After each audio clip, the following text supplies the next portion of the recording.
Hello everyone and welcome to Drive Steady. In today's episode we're going to be talking about one of our favorites, the manual transmission. Let's jump right into it, shall we? Many would argue that we're in the golden era of the automotive industry. I love gold.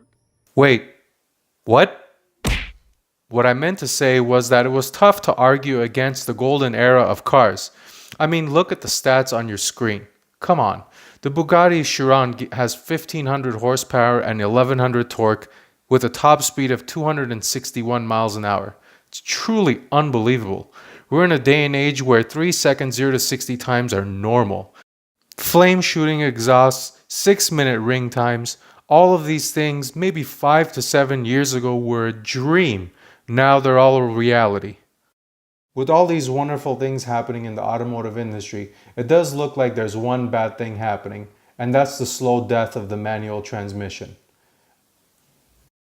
More and more sports car manufacturers are fitting their cars with quick shifting automatics and double clutch transmission. I'll tell you one thing, we sure do appreciate the manual transmission here at Drive Steady.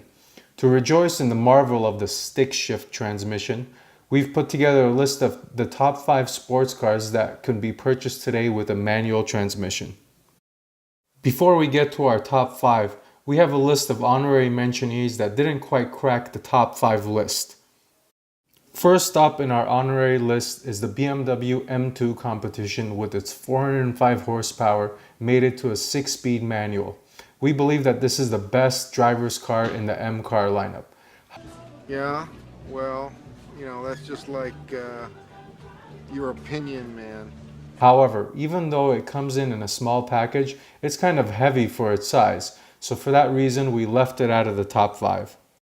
Up next is the Camaro ZL1 with its beastly 650 horsepower, 6-speed manual transmission, and aggressive styling. It represents a great driver's car in the Chevrolet lineup, but due to its cramped interior and heavy curb weight, we kept it out of the top 5. And lastly is the Jaguar F-Type. Unfortunately, you can't get the high horsepower R trim with the manual, but Jaguar does offer it with a 6-cylinder, which some would argue is a better car due to the lower weight. However, because the 6-cylinder engine isn't really that special, we decided to leave it out of the top 5. So now that the honorary list is out of the way, let's just jump right into the top 5. Coming in at number 5 is the Mazda Miata, or Mazda MX-5 Miata. It seems like Mazda is trying to get away from the Miata name, trying to possibly establish a new brand. But anyway, I'm going to refer to it as the Miata because that's traditionally what I've always done.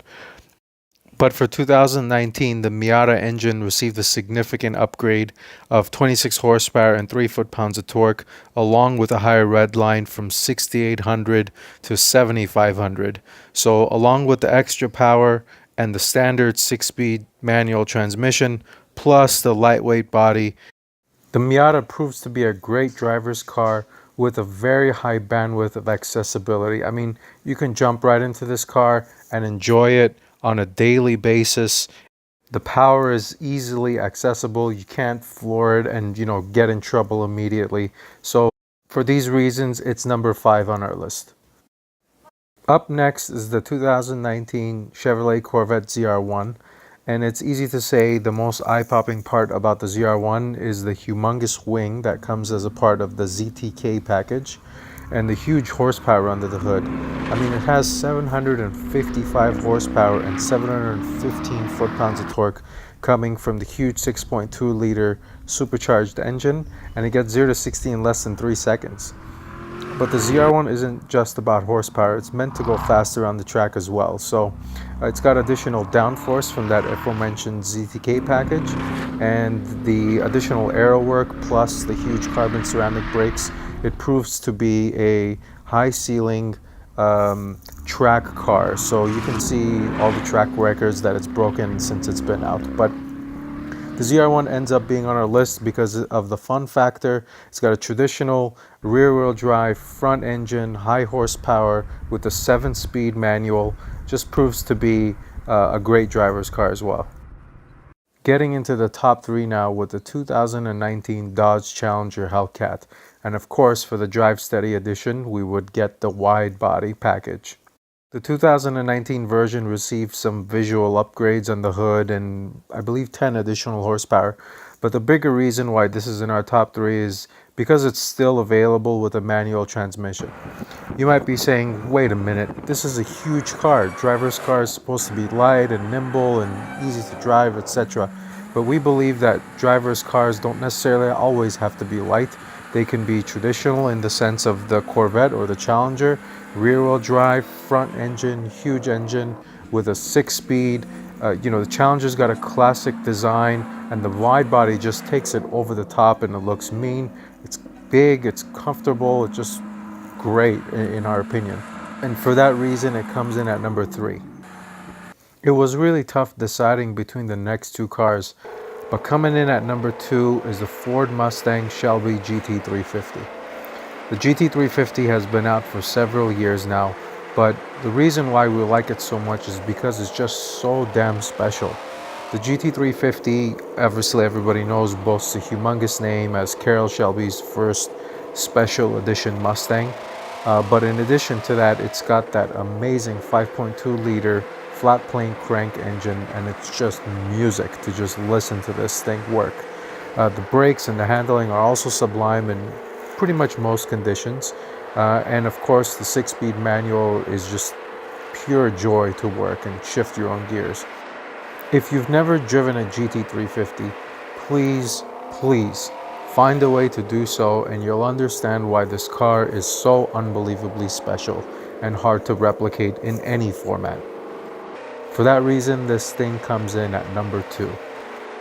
And finally, the top spot goes to the 2018 or 19 Porsche 911 GT3, of course with the manual transmission. Porsche decided to leave the manual out for some reason when they first debuted the 991 model year, and due to high demand from the Porsche crowd, they decided to bring it back in 2018, and it's been a huge hit. We're glad they did, and it seems like the Porsche crowd is also glad they did, because the GT3 demand seems to be higher than the new GT3 RS, which is only available in the also fantastic PDK, but still doesn't offer the joy of the 6-speed in my opinion. But that's pretty much been because of the 6-speed manual, and also because I think the GT3 has a touring package, which is great. The GT3, much like the Shelby, has a very special engine, and that is the 4-liter, which basically revs to the moon at, I believe, 9,000 RPM redline. So pair that with a 6-speed manual, it's just an absolutely winning combination. So the GT3 edged out the Shelby because it's a true sports car layout. The engine's in the rear, it's kind of more exotic, but it was literally a toss-up between the Shelby and the GT3. Now that's saying a lot for that Shelby, because we're comparing it to a car that's almost double its value, and I'm talking base for base. So big props to Ford, and big props to all the manufacturers on this top 5 list for continuing to build these manual cars, these manual sports cars for that matter, for all us driving enthusiasts out there. That basically rounds out our list. Please share your thoughts in the comments, and until the next time, drive steady.